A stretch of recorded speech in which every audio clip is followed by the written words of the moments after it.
going to be seeing how we can identify this value of k, which is really important. And for that, we are going to be using a very popular approach. It's actually very simple. There are different ways of doing this. Okay, this is probably the easiest way in order to identify the value of k. There are other popular approaches, which is called, for example, another extension of the k-means, which is called the which is called the g-means, and means.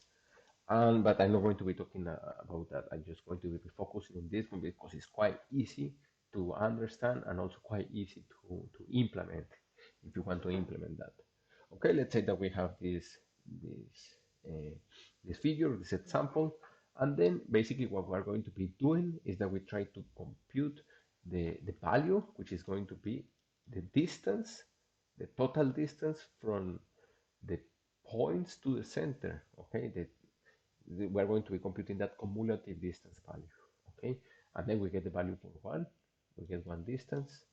Let's say k equals one, and then we try to do that for two.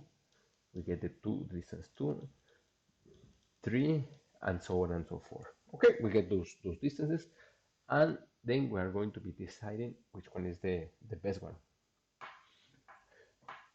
Okay, so basically, if we decide that k is equals to 1, in this particular example, we are going to be saying that this is the solution.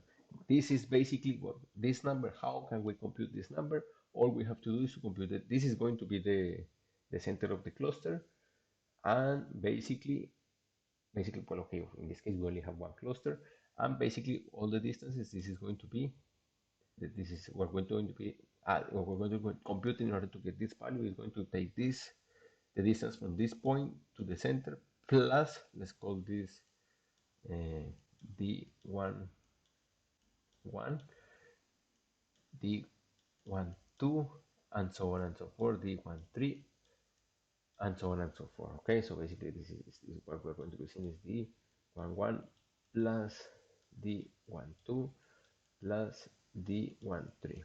It's a little bit more complex because it's the square value of this, but for now we can just think about the distances and so on and so forth. Okay, and this is going to be this value that we have here, and so basically this is going to be, let's say, the output uh, of the method when we have k equals to 1. Okay, so what we're going to be doing now is that we compute the value when k equals to 2. So basically we're going to compute the clusters. Okay, now we're going to be saying that we have two clusters, and we compute again the total values. Okay, so basically what we're going to be computing the distance to this cluster, the distance to the cluster, the distance to the center of the cluster, the distance to the center of the cluster, and so on and so forth. And then we are going to add the distance of the distances for the second cluster, and so on and so forth. Okay, so this is the idea when we have k equals to 2. So basically, as we can see, we're going to be decreasing this value. Okay, as we increase the number of clusters, we decrease the objective function. Okay, for example, here, and we can clearly see that because as we increase the number of clusters, we're going to be decreasing that particular, the idea that we decrease that distance to the cluster. Okay, so basically this is, we see a huge improvement when we go from k equals to 1 to k equals to 2. And then if we increase that even more, then we are going to be seeing that we are going to be decreasing.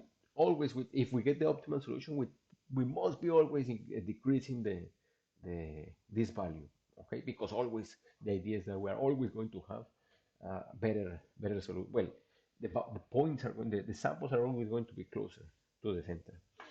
Okay, so basically, and then, okay, this is the case when we have three, and then we can keep going, 4, 5, 6, 7, and we are always going to be increasing. Okay, so we need to locate, we need to identify the optimal value or a suitable value.